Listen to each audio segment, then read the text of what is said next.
Again? They were just here last month. My voice trembled with a mix of anger and disbelief as I confronted Martin, my husband of 3 years.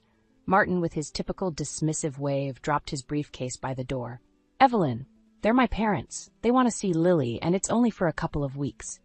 I felt a knot tighten in my stomach. This wasn't just about his parents visiting. It was about respect, or the lack thereof. Martin had a habit of making decisions without consulting me, treating me more like a tenant than his wife. "Evelyn, you're overreacting," Martin said, his tone laced with condescension as he walked past me. "Just make sure the guest room is ready." I stood there, frozen, as he dismissed my feelings with such ease. It was always the same pattern.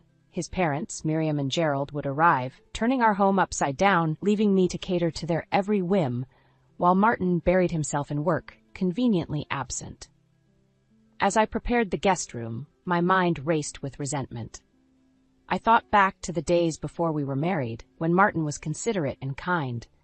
But since Lily's birth and our move to the suburbs, he had become increasingly domineering and detached.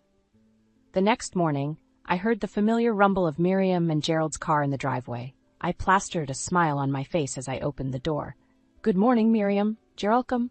"Ah, there she is, our lovely daughter-in-law," Miriam exclaimed, brushing past me to fuss over Lily, who clung to my leg, eyeing her grandparents warily. Gerald followed, carrying their bags. "We're so happy to be here. Where should we put these?" "Just in the guest room, thank you," I replied, my smile straining. The first few days passed in a blur of cooking, cleaning, and forced pleasantries. Martin came home late each night, barely acknowledging me or his parents. I felt invisible in my own home. One evening, as I was setting the table for dinner, Gerald called out from the living room. "Evelyn, where's the remote? The news is about to start."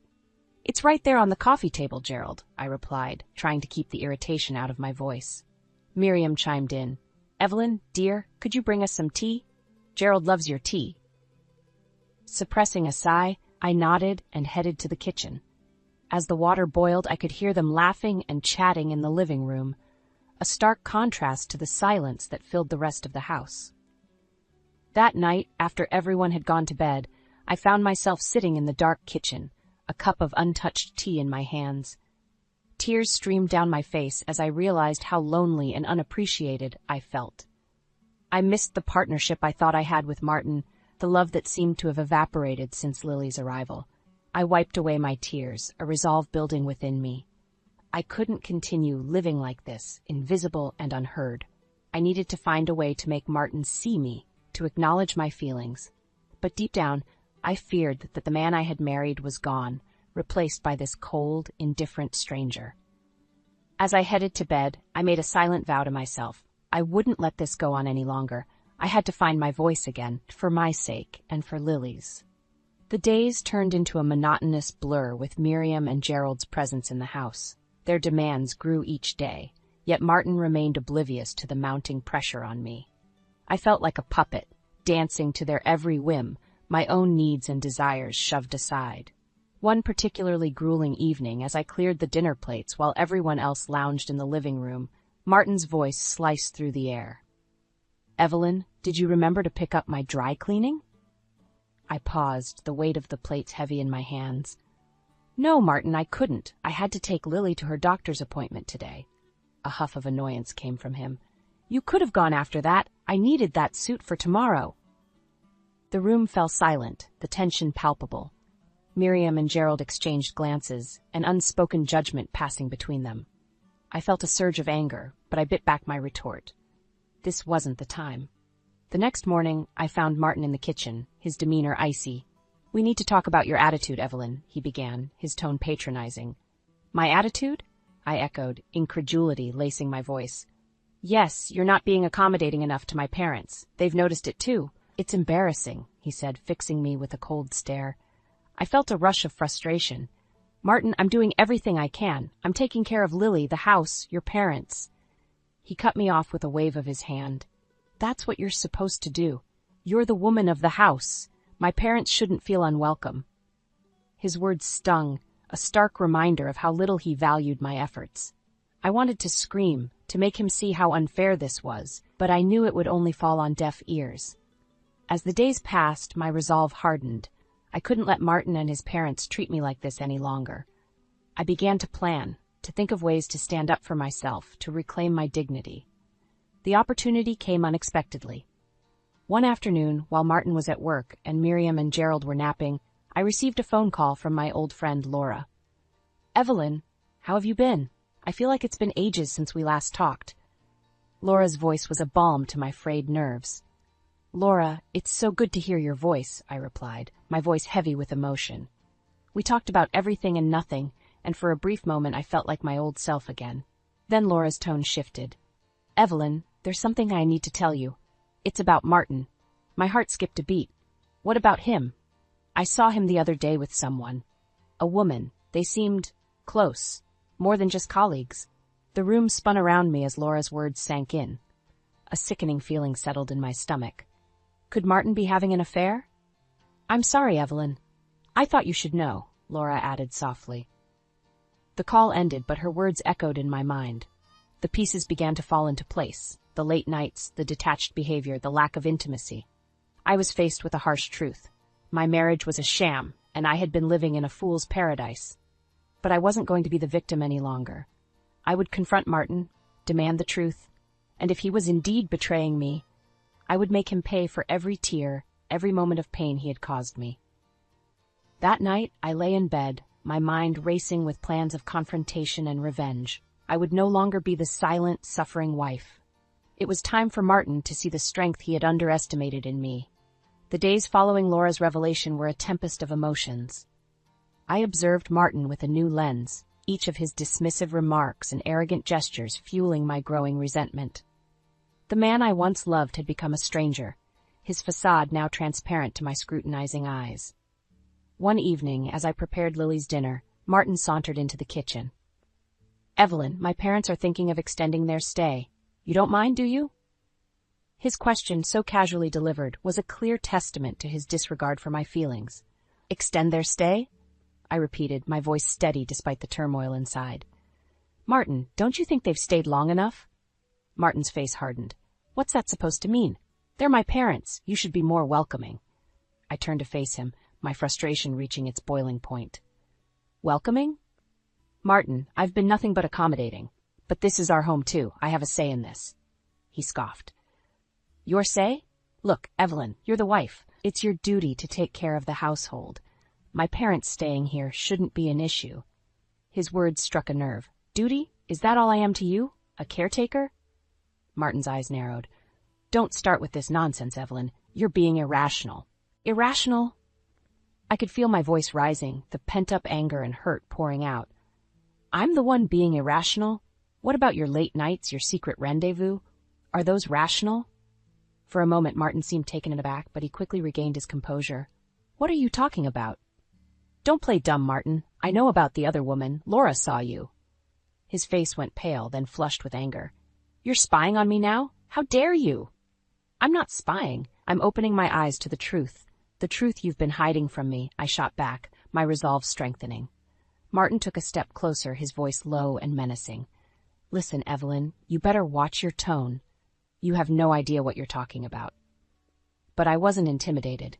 "No, Martin, I know exactly what I'm talking about, and I won't stand for this any longer." He scoffed, turning to leave the kitchen. "Do what you want, just make sure my parents are comfortable." That night, after Martin had retreated to his den and Miriam and Gerald had retired to their room, I sat alone in the living room. The house was silent, but my mind was a cacophony of thoughts. I realized then that my marriage was beyond salvaging. Martin had not only betrayed me, but had also devalued me, treating me as nothing more than a servant in my own home. It was time for me to take a stand, to reclaim my life. I would no longer be a victim of Martin's arrogance and infidelity. I would gather evidence of his affair, consult a lawyer, and prepare for a divorce. But it wouldn't end there. Martin would have to face the consequences of his actions. I would ensure that he paid for the pain he had caused me, both emotionally and legally. As I lay in bed that night, a plan began to form in my mind. A plan not just for my escape, but for my retribution. Martin and his parents would soon learn that I was not a woman to be trifled with. The following days were a careful dance of deception and planning. I maintained a semblance of normalcy, all the while gathering evidence of Martin's infidelity. Laura had been right. A few discreet inquiries revealed Martin's secret meetings with a woman named Rachel, a colleague from his office. One evening, as we sat at the dinner table with his parents, Martin announced, "I might need to go on a business trip next weekend." A business trip? The perfect alibi for his affair. I looked at him, my expression neutral, but inside, a storm was brewing. "That sounds important, Martin. I hope it goes well," I said, my voice laced with hidden irony. Miriam chimed in, oblivious to the undercurrents. "Oh, Martin works so hard. Evelyn, you should be proud of such a diligent husband." I forced a smile, my resolve hardening. "Yes, I'm very proud." The next day, while Martin was at work and his parents were out shopping, I met with a lawyer. I laid out everything, the infidelity, the emotional neglect, the way Martin and his parents treated me. The lawyer listened intently, offering advice and outlining the next steps.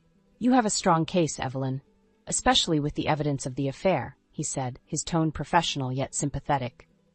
I nodded, a sense of empowerment growing within me. "Thank you. I want to proceed with this as soon as possible."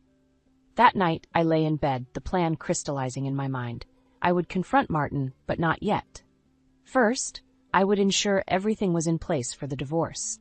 I wanted him to feel the full impact of his actions, to realize he couldn't just discard me like an old piece of furniture. The day of reckoning came sooner than expected.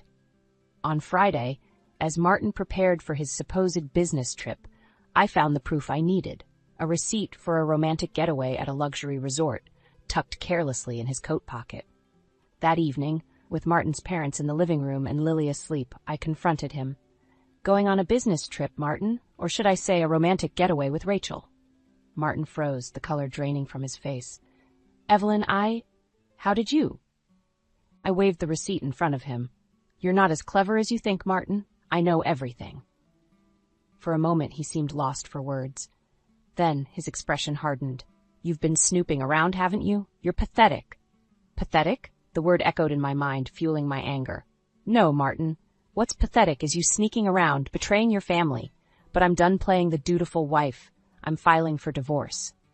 Martin's eyes widened in shock. "Divorce? You can't do that. You're nothing without me." I met his gaze, my voice steady. "No, Martin, it's you who will be nothing without me. I have evidence of your affair. I'll make sure you pay for what you've done." For a moment, he looked defeated, but then his arrogance returned. "You think you can win against me? I'll fight you every step of the way." I smiled, a cold, determined smile. "Bring it on, Martin. You'll see just how strong I can be."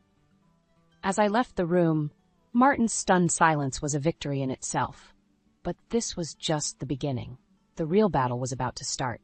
The days following my confrontation with Martin were a whirlwind of legal preparations and silent battles.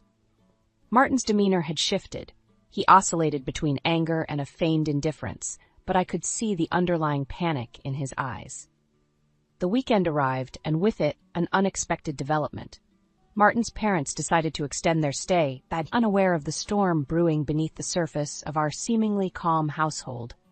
One afternoon, as I was tending to Lily in the living room, Martin and his parents cornered me. "Evelyn, we need to talk about your behavior," Martin began, his voice dripping with disdain. Miriam nodded in agreement. "Yes, dear. We've noticed you've been quite distant and cold. It's not becoming of a wife and mother." Gerald added, "Martin has been nothing but a good husband. You should appreciate him more." Their words were like daggers, but I stood my ground. Appreciate him? For what exactly? For his lies? His affair? Martin's face turned red with anger. "Don't bring that up in front of my parents." "Why not, Martin? They should know the kind of son they've raised," I shot back, my voice firm. Miriam gasped. "An affair? Martin, is this true?" Before Martin could respond, I continued, "Yes, it's true. And I'm not going to stand for it anymore. I filed for divorce." The room fell into a stunned silence. Martin looked at me, his eyes full of malice. "You'll regret this, Evelyn. You're nothing without me." I met his gaze, unwavering. "No, Martin, I regret the years I spent tolerating your arrogance and disrespect. I'm taking Lily and I'm leaving." Martin's parents started to protest, but I didn't let them. "This is between Martin and me. You've overstayed your welcome. It's time for you to leave." As I packed my bags, I could hear the muffled arguments in the background, Martin trying to explain himself to his incredulous parents. I felt a surge of satisfaction, knowing that his perfect image was shattered. With Lily in my arms, I walked out of the house that had become my prison. I didn't look back. I was finally free from Martin's shadow, ready to start anew. As I drove to my parents' house, I thought about the future. It wouldn't be easy, but I was determined to rebuild my life, for Lily and for myself. Martin and his parents would learn that I was not a woman to be underestimated. The next few weeks were a blur of legal meetings and emotional upheaval. Despite Martin's attempts to intimidate me, I stood strong. The evidence of his affair was undeniable, and soon the divorce proceedings were in my favor. The day the divorce was finalized, I felt a mix of relief and triumph. I had stood up to Martin and his oppressive family, and I had won. But my revenge didn't end there. Martin's affair had not only cost him his marriage, but also his reputation. His colleagues and friends learned of his indiscretions, and his once untouchable status crumbled. As for his parents, they were left to grapple with the reality of their son's actions. Their attempts to reach out to me were met with silence. They had lost a daughter-in-law who had once cared for them, all because of their blind support for Martin. I had emerged from this ordeal stronger and more resilient. I had fought for my dignity and won.